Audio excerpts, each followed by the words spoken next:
بتائیں آپ کہ یہ اتنا سارا آپ کو اللہ پاک کہاں سے دے رہا ہے، اور دوسری بات یہ بتائیں کہ آپ کی شادیاں کتنی ہوئی ہیں، مطلب کتنے نکاح کی ہیں آپ نے؟ کہتے ہیں نا نکاح سے بڑھتی ہے اولاد بھی بڑھتی ہے اور مال بھی بڑھتا ہے، تو اس بارے میں بتائیں آپ کے کتنے نکاح ہوئے ہیں؟ جی، یہ ایک ادارہ ہے ہمارا، ہمارے بزرگ ہیں پیر مظہر شاہ صاحب، ان کے ادارے میں 6 سال سے یہاں لاہور کی ذمہ داری بھی ہے، اور یہیں ہمارا جو مرکزی مسجد ہے اس کی خطابت بھی میرے پاس ہے، 1.5 سال ہو گیا ہے، تو ذمہ داری بہرحال 5-6 سال سے.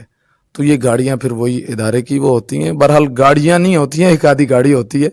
تو باقی شادی تو میری ایک ہی ہے، اور جو ہے دوسری کا وہ کہتے ہیں نا جی، کہتے جائیں اور مجھے مزہ آ رہا ہے، لیکن دعا کریں وہ جرت ہمت ہمیں ہو کہ ہم دوسری کر پائیں.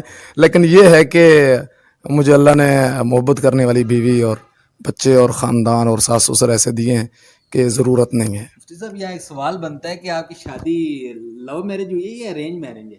اس کو آپ دونوں کہہ سکتے ہیں، ارینج میرج تھی تو پھر لو بھی ہو گیا. پھر ہو گیا. ہاں جی، پھر ہو گیا.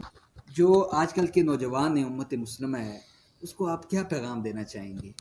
مطلب امت مسلمہ کو کیا کہیں گے؟ آج کل تو نکاح کے بارے میں آپ دیکھ لیں کس طرح کی پوائنٹ آف ویو بھی لوگوں کے آ رہے ہیں، تو اس بارے میں آپ امت کو کیا کہنا چاہیں گے؟ یہی مختصر جواب ہے کہ وہ جو نوجوان پیار کرتے ہیں یا میرے بیانوں کو سنتے ہیں، یہ ان کا حسن ظن ہے، اللہ ان کو جزائے خیر دے. جو ہے وہ چاہتے ہیں، جیسا وہ سمجھتے ہیں ویسے اللہ مجھے بنائے.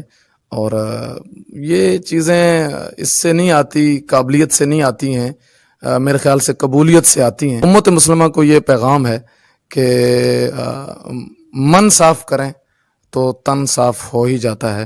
اپنا اندر اور اپنی نیتوں کو ہمیں درست کرنا ہوگا، اور اللہ کے لیے ہر کام خالص ہو کے کرنا پڑے گا.